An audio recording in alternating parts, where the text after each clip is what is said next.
Continuity and differentiability. तो आज बात करेंगे कंटिन्यूटी पर। बैकग्राउंड में क्या चलेगा? बैकग्राउंड में पूरी लिमिट चलेगी। लिमिट के कंसेप्ट को यदि हम जानते हैं तो इसको करने में हमें कोई प्रॉब्लम नहीं है, हम 1 सेकंड के अंदर कंसेप्ट समझेंगे और बात को अप्लाई करेंगे। ठीक। कंटिन्यूटी का मतलब आप ये समझ रहे हैं कि किसी फंक्शन का आप ग्राफ बना रहे हैं और ग्राफ बनाने में आपका पेन कहीं उठ नहीं रहा है। ठीक है, भाई आपने डॉट उसके ग्राफ बनाए, प्लॉट किया और ग्राफ बनाने आपका पेन कहीं उठा नहीं, तो इसका मतलब है आपका फंक्शन कंटिन्यूअस है। भाई कहीं टूट नहीं रहा है। कंटिन्यूअस होने का मतलब ब्रेक नहीं हो रहा है, सीधी सी बात है। मोटे तौर पे कहा जाए, सीधी सरल भाषा में ये कहा जाए तो इसका मतलब है फंक्शन का ग्राफ बनाने पर फंक्शन ब्रेक नहीं हो रहा है सर। यदि फंक्शन ब्रेक नहीं हो रहा है इसका मतलब फंक्शन क्या है? कंटिन्यूअस है, ये मतलब है मोटे तौर पर इस बात को कहा जाए। लेकिन इस बात को मैथमेटिक्स की भाषा में कैसे कहें, एल्जेब्रिकली कैसे रिप्रेजेंट करा जाएगा, क्या इसका मीनिंग होगा, ये थोड़ा सा टेक्निकल वर्ड मुझे आपको समझाने होंगे। ठीक है, क्या एक फंक्शन कंटिन्यूअस का मतलब तो आप समझ गए सर, ग्राफ बनाए, ग्राफ बनाने पर कहीं पर ब्रेक नहीं हो तो इसका मतलब क्या होगा? कंटिन्यूअस होगा। या इस शॉर्ट फॉर्म में मैं आपसे बात को ऐसे कहूं कि कोई भी फंक्शन है, ये फंक्शन है, इसका मतलब है इसका डोमेन और रेंज डिफाइन है, पता है ये डोमेन है और ये रेंज है। ठीक है, वो फंक्शन है। अब जब मैंने इसका ग्राफ बनाया तो इसका ग्राफ बनाने पर कुछ इस तरह का ग्राफ आया। ठीक है, एक फंक्शन का एक ग्राफ आया। आप देख रहे हैं यहां पर 1 पर ये वैल्यू आ रही है, 2 पर ये वैल्यू आ रही है, 3 पर ये वैल्यू आ रही है, ये वैल्यू आ रही है। इसका मतलब फंक्शन कहीं पर ब्रेक नहीं हो रहा है। यदि ये फंक्शन मान लेता हूं यहां पर ब्रेक हो जाता, टूट जाता, तो मैं ये कहता कि फंक्शन इस पॉइंट पर डिसकंटिन्यूअस है। ये पॉइंट मान लेता हूं x बराबर 6 है, मैं कहता कि ये फंक्शन x बराबर 6 पर क्या है? डिसकंटिन्यूअस है। डिसकंटिन्यूअस क्यों है? क्योंकि ये x बराबर 6 पर कोई रेंज नहीं दे रहा है। डोमेन तो मैं 6 ले रहा हूं लेकिन उस पर मुझे कोई रेंज नहीं मिली, वहां ब्रेक हो रहा है। ठीक है, वहां हैंग हो रहा है, इसका मतलब ये डिसकंटिन्यूअस है। अब इस बात को मैं कैसे डिफाइन करूं, कैसे लिखूं? ठीक है, कैसे इसको मैथमेटिकली रिप्रेजेंट करूं कि कंटिन्यूअस माना जाए? मान के चलता हूं कि ये पॉइंट ए है, एक जनरल पॉइंट ले रहा हूं मैं। ठीक है, यदि इस फंक्शन में, ये फंक्शन एफ एक्स है, इस फंक्शन में x बराबर में a पुट करूं, number 1, put x equal to a in f x, इसका मतलब है मैं एफ ए निकालूं। एफ ए निकालूंगा तो ये वैल्यू आएगी, सीधी बात है ना? मैं कंटिन्यूअस की बात कर रहा हूं, ये वैल्यू आएगी। ये वैल्यू क्या बोली जाएगी? F A. यहां से यहां तक की लेंथ क्या बोली जाएगी? F A. क्लियर है ना? ये है ना? अब इसमें मैंने एफ ए पुट कर दिया तो वैल्यू ऑफ द फंक्शन निकल के आ गई, that is called the value of the function. इसे क्या बोलते हैं? Value of f x. Value of f x at x बराबर ए, इसका मतलब ये है। तो मैंने एक चीज निकाली। दूसरी चीज मैंने क्या करा कि इसमें मैंने ए नहीं पुट करा, ए से थोड़ा सा कम पुट करा। मैंने क्या पुट करा? कहने का मतलब है यहां पर लिया मैंने, और ये पॉइंट क्या था? यहां पर x बराबर था a माइनस एच। अब ध्यान रखिए, मैं आपको समझाने के लिए ये पॉइंट इससे थोड़ा सा दूर नजर आ रहा है, लेकिन ये बिल्कुल पास में है। यहां ये है, ये जो पॉइंट है ना वो x माइनस ही है। ठीक है, यदि मैं इसमें x माइनस ए पुट करूंगा तो मेरे पास ये वैल्यू आएगी।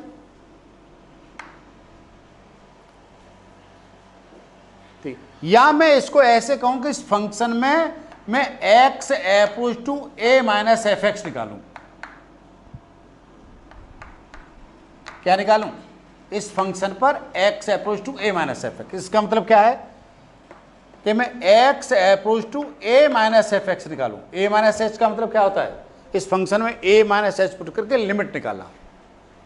क्या निकालना? लिमिट निकाली थी हमने, a माइनस एच पुट करके लिमिट फाइंड आउट करना। तो आपके पास ये चीज आएगी, ये जो निकल के आएगा that is the right hand limit, sorry left hand limit. ये क्या निकल के आएगा? Left hand limit. इतना क्लियर है? यदि मैं इसमें a माइनस एच ने पुट करके यहां पर पुट करूं a प्लस एच, इसका मतलब है x अपोज टू में a प्लस एफ एक्स निकालूं, तो ये आएगी ना मेरी राइट हैंड लिमिट, ये मेरी लेफ्ट हैंड लिमिट आएगी और ये मेरी राइट हैंड लिमिट आएगी। ये क्या आएगी? मेरी वैल्यू ऑफ द फंक्शन आएगी। तीसरी चीज मैंने क्या निकाली? x approach to a plus f x निकाला मैंने।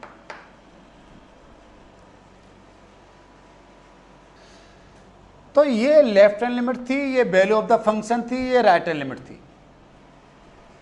हमने एक फंक्शन में तीन चीज निकाली, वैल्यू ऑफ द फंक्शन उस पॉइंट पर, ए पॉइंट पर, एक पॉइंट लिया, ध्यान रखिएगा, एक पॉइंट पर हम बात कर रहे हैं, इस पॉइंट पर, ये पॉइंट कुछ भी हो सकता है, इस पॉइंट पर हमने क्या निकाली? वैल्यू ऑफ द फंक्शन निकाली। उसी पॉइंट पर हमने लेफ्ट हैंड लिमिट निकाली और उसी पॉइंट पर राइट हैंड लिमिट निकाली। यदि ये तीनों चीजें बराबर हैं तो हम ये कहेंगे सर यहां पर कोई झटका नहीं खाया है। यदि तीनों चीजें बराबर हैं तो ये कहेंगे सर यहां पर फंक्शन ने कोई झटका नहीं खाया है, फंक्शन स्मूथली गया है, कोई ब्रेक नहीं हुआ है। ठीक है ना? यदि यहां पर तीनों में से कोई एक चीज डिस्टर्ब हो रही है तो ये कहेंगे सर झटका खा गया यहां पर। ठीक है ना? मतलब बिजली ने झटका मार दिया, 1 सेकंड के लिए मारा था सर। ठीक है ना? मतलब ब्रेक हो गया। तो सीधी सी बात क्या करेंगे कि if f a equal to x approach to a minus f x equal to x approach to a plus f x, यदि तीनों बराबर हैं देन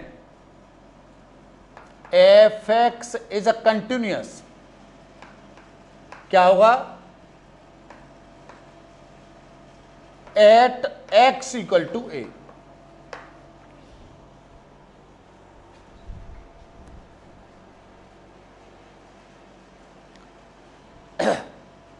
इसका मतलब है कि सर ये फंक्शन कंटिन्यूअस होगा x बराबर a पर। कंटिन्यूटी का मतलब क्या है? चेक करना कि वो कंटिन्यूअस है ना। कंटिन्यूटी मतलब ये प्रोसीजर को चेक करना कि फंक्शन कंटिन्यूअस है या नहीं है। ठीक है ना? आप check the continuity of this function at this point, इसका मतलब यही चेक करना है कि फंक्शन कंटिन्यूअस है या नहीं है उस पॉइंट के ऊपर। ये बात समझ आ गई? तो हमें एक फंक्शन की जब कंटिन्यूटी चेक करनी है या हम ये कहें कि एक फंक्शन को हमें ये प्रूव करना है कि गिवन पॉइंट पर ये कंटिन्यूअस है, तो इसका मतलब हमें तीन चीज डिसाइड करनी होंगी। Number 1 value of the function, number 2 उसी पॉइंट पर लेफ्ट हैंड लिमिट और उसी पॉइंट पर राइट हैंड लिमिट। यदि ये तीनों चीजें बराबर हैं तो हम ये कहेंगे सर ये फंक्शन इस पॉइंट पर क्या है? कंटिन्यूअस है, अदरवाइज कंटिन्यूअस नहीं है। यदि वो कंटिन्यूअस नहीं है तो दैट इज अ डिसकंटिन्यूअस है। ये कहा जाएगा कि उस पॉइंट पर फंक्शन क्या कंटिन्यूअस है। अब जरा एक बात और समझ लें, चेक द डिसकंटिन्यूअस पॉइंट। कई बार कुछ फंक्शन इस तरह से लिखे आते हैं, एफ एक्स बराबर x plus 2x greater than equal to 0, x minus 4x less than 0, इस तरह से आते हैं। तब आपसे पूछा कि इसका डिसकंटिन्यूअस पॉइंट बताइए, तो उसको बताने के लिए आपको क्या करना होगा कि ये जो टर्निंग पॉइंट है इन पॉइंट पर आप कंटिन्यूटी चेक करें। यदि आपका फंक्शन इस पर भी कंटिन्यूअस है तो इस पॉइंट का कोई डिसकंटिन्यूअस पॉइंट नहीं होगा। ठीक है? कोई भी फंक्शन का डिसकंटिन्यूअस पॉइंट नहीं होगा। एक बात क्लियर बता दें कि एक फंक्शन एक पॉइंट पर कंटिन्यूअस हो सकता है लेकिन दूसरे पॉइंट पर डिसकंटिन्यूअस भी हो सकता है। हम ये कह सकते हैं कि इस फंक्शन ने यहां से लेकर यहां तक झटका नहीं खाया, ए पर झटका नहीं खाया लेकिन यहां झटका खा गया। कोई पॉइंट बी था, एक्स बराबर बी पर left hand limit right hand limit और वैल्यू ऑफ द फंक्शन बराबर नहीं आ रही है। इसका मतलब क्या हुआ, ये फंक्शन ए पर तो कंटिन्यूस है लेकिन बी पर क्या हो रहा है, डिसकंटिन्यूस हो रहा है। मैं ये कहना चाह रहा हूं कि एक फंक्शन एक पॉइंट पे कंटिन्यूस होगा लेकिन दूसरे पॉइंट पे क्या हो सकता है, वो डिसकंटिन्यूस भी हो सकता है। ठीक है, लेकिन ऐसे फंक्शन रेशनल फंक्शन होंगे। यदि कोई लीनियर फंक्शन है तो कुछ प्रॉपर्टी क्रिएट होती है कि लीनियर फंक्शन हमेशा हर एक पॉइंट पे क्या होते हैं, कंटिन्यूस होते हैं।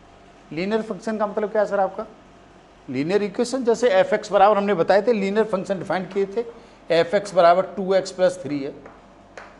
ये ऑलवेज इसका ग्राफ बनाया जाए तो स्ट्रेट लाइन बनेगी, कहीं ब्रेक थोड़ी होती है कभी।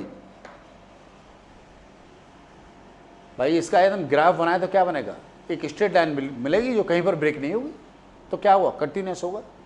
तो लीनियर फंक्शन हमेशा क्या होते हैं, कंटिन्यूस होते हैं। हम एक छोटा सा स्टेटमेंट क्रिएट कर सकते हैं। हम ये भी कह सकते हैं कि कांस्टेंट फंक्शन भी ऑलवेज कंटिन्यूस होते हैं। कांस्टेंट फंक्शन का मतलब क्या है, कांस्टेंट फंक्शन का मतलब है f x equal to a parallel line, y equal to a parallel lines जो बनती हैं वो क्या होती हैं, एक्स एक्सिस के पैरेलल जो लाइन बनेंगी वो क्या बनेंगी, कंटिन्यूस बनेंगी। ठीक, साइन फंक्शन, ट्रिगोमेट्री फंक्शन क्या होते हैं, हमेशा कंटिन्यूस होते हैं। साइन फंक्शन, कॉस फंक्शन, लेकिन टेन कंटिन्यूस नहीं होता, टेन ब्रेक हो जाता है। उसका ग्राफ बनाएं, ठीक है, तो एक इंटरवल पे जाके वो ब्रेक हो जाता है। 90 डिग्री पर क्या होता है, इनफाइनाइट वैल्यू देता है, वो वैल्यू नहीं मिलती वहाँ पर, तो इसका मतलब है 90 पर क्या हो जाता है, वो डिसकंटिन्यूस हो जाता है। तो ये अलग अलग फंक्शन है, लेकिन सभी फंक्शनों को चेक करने का जो प्रोसीजर है वो यही है कि हमें left hand limit, right hand limit और वैल्यू ऑफ द फंक्शन निकालनी है। ये तो बराबर निकल के आती है तो ये माना जाएगा कि फंक्शन कंटिन्यूस है, अदरवाइज फंक्शन कंटिन्यूस नहीं माना जाएगा। सिंपल से एग्जाम्पल है, लिखने का तरीका समझना अच्छी तरह से। कई बार हम जानते हैं कि कंटिन्यूस होगा नहीं होगा, ये बातों को जानते हैं लेकिन लिख नहीं पाते हैं, तो मैं आपको बता देता हूँ उसको लिखा कैसे जाता है। ठीक है, फिर आपके दिमाग में आ जाएगा कि उसे लिखा कैसे जाएगा। ध्यान रखें, आपकी एनसीईआरटी टेक्स्ट बुक में वो परफेक्ट नहीं लिखा गया है। ठीक है, आप जरा देखें, एक एग्जाम्पल नंबर 1 पहला ही देखें। यहाँ पर जो है वो बात परफेक्ट नहीं लिखी है, लेकिन इसी बात को मैं आपको परफेक्ट लिख के बताऊंगा कि इसको एकदम करेक्ट कैसे लिखा जाएगा। ठीक है, और उसी तरह से फिर दूसरे क्वेश्चन आप लिख सकते हो। हमें डिस्कस करना है कि ये फंक्शन इस पॉइंट पर कंटिन्यूस है या नहीं। तो हमें क्या करना होगा, हमें 3 चीज निकालनी होगी। Number 1, value of the function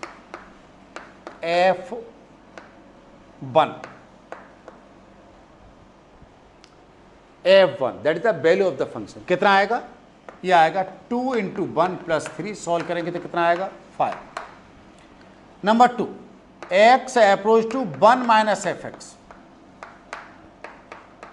put करेंगे x = 1 - h, तो यहां पर आएगा 1 - h अप्रोच टू 1, यहां पर पुट करेंगे 2 bracket 1 - h + 3 h approach to 0। क्योंकि मैंने आपको लिमिट पढ़ा दिया, अब आपको परेशानी नहीं होगी। यदि मैं नहीं पढ़ाता तो आप झटका खाते, फंक्शन झटका खाता नहीं खाता, लेकिन आप झटका जरूर खाते। ठीक है ना, ये कितना आ जाएगा, 2 - 2h + 3, अप्रोच जो वैल्यू पुट करूंगा तो 2 + 3, सॉल्व कितना आएगा, 5। ये लेफ्ट हैंड लिमिट है। तीसरी बात, x approach to 2 + fx, sorry 2 + fx, 2 नहीं 1 + fx, पुट करूंगा x = 1 + h,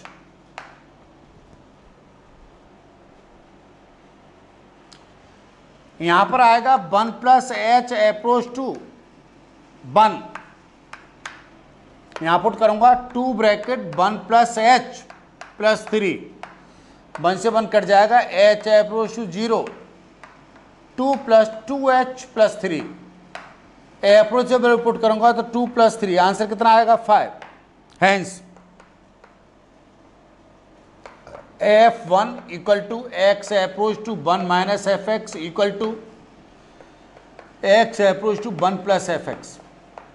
So fx is a continuous at x equal to 1. समझ गए? ऐसा लिखना है. हाँ जी, तो ठीक है, ठीक है.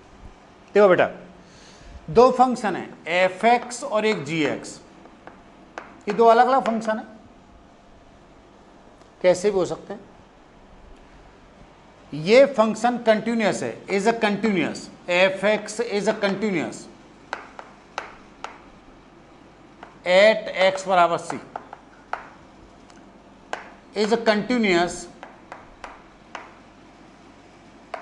एट एक्स बराबर सी. ये दोनों फंक्शन अलग अलग, ये फंक्शन और ये फंक्शन दोनों अलग अलग सी पॉइंट पर कंटिन्यूअस है. मतलब एक ही पॉइंट पर दोनों फंक्शन क्या है? कंटिन्यूअस है. कहने का मतलब आप ये कह सकते हो कि ये एफ एक्स बराबर कितना है? 2x प्लस 3 है.